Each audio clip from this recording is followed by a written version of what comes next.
අද මහා බලු කපුටු දානයක් සූදානම් කළා උමන්දාවේ. හිතල කොහෙද යකෝ දැන් 11:50 වෙලාව. අම්මට මතක් වුණා නැගිටින්නද? මල කිරියක් වෙන්නේ. අන්න ස්වාමීන් වහන්සේ. මහා බලු කපුටු දානය. අපි අද තියනවා හොඳ කෑමක් දෙන්න මේගොල්ලන්ට. අයිකෝ. ඒකනම් බොහොම හොඳ වැඩක් අපේ ස්වාමීන් වහන්සේ. මේ බලු කපුටු දානය අපි මෙන්න බලු කපුටු දානය දෙන පළවෙනි වෙල්මුගටියා.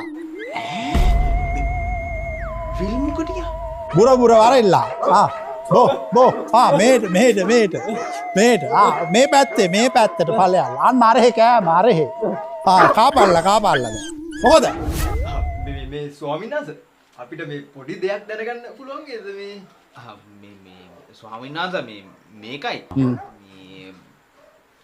අපිට තියෙන ප්‍රශ්නේ මේකයි මේ මුවෙල් මුකටියෙක් මොකද මේ බලු කපුටු දානයකට ඇවිල්ලා කරන්නේ නෑ මොකද ප්‍රශ්නේ නෑ ස්වාමීන් වහන්සේ මේ මළුවේ ජරා නේද මේකයි ස්වාමීන් වහන්සේ අපි දැක්කා මේ මළුවේ කීප පොලක ජරා කරලා තියෙනවා පට්ටම ගඳයි. හැබැයි ඒ බලු ජරාව විදිහටමයි තියෙන්නේ. ඒ සයිස් එකමයි, ඒ ප්‍රමාණයමයි, ඒ ස්මෙල් එකමයි.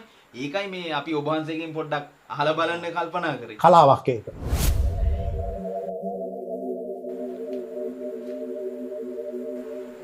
ඒත් ස්වාමීන් වහන්සේ මේ මුන්ට මේ මළුවේම කන්න දාන්නේ. ඒතකොට මළුවේ හැමතැනම ජරා කරනවානේ. මම ඒක හොඳටම දන්නවා. මම නම් කියන්නේ ස්වාමීන් වහන්සේ ඕකට තියෙන එකම එක ප්‍රතිකර්මය. මේ මම ගිහිලා පොල්ලක් ගෙනල්ලා උන්ට ගහලා එලවලා දාන්නද? කිසි දෙයකට කලබල වෙන්න නරකයි. මේ ඒක නෙමෙයි ස්වාමීන් වහන්සේ. අද මේ බල්ලන්ටයි වෙල්මුකටියන්ටයි විතරයිද කෑම දෙන්නේ? මේ මිනිස්සුන්ට කෑම දෙන්නේ නැද්ද දන්නේ නැහැ නේද? ඒ අයටත් තියෙනවා කෑම. මේ එහෙනම් අපි දෙන්න දැම්මම ගිහිල්ලා අපි දෙන්නට පිඟන් දෙකක් වෙන් කරගෙන තියන්න. මොකද දන්නවනේ කට්ටිය ආවම පිඟන් හොයාගන්න යනවා.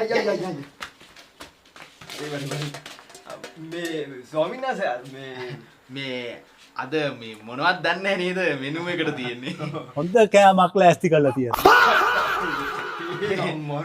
අද එහෙනම් දෙන්නට බඩ පුරා දෙසා බලන්න පුළුවන් ඒ වගේ නේද?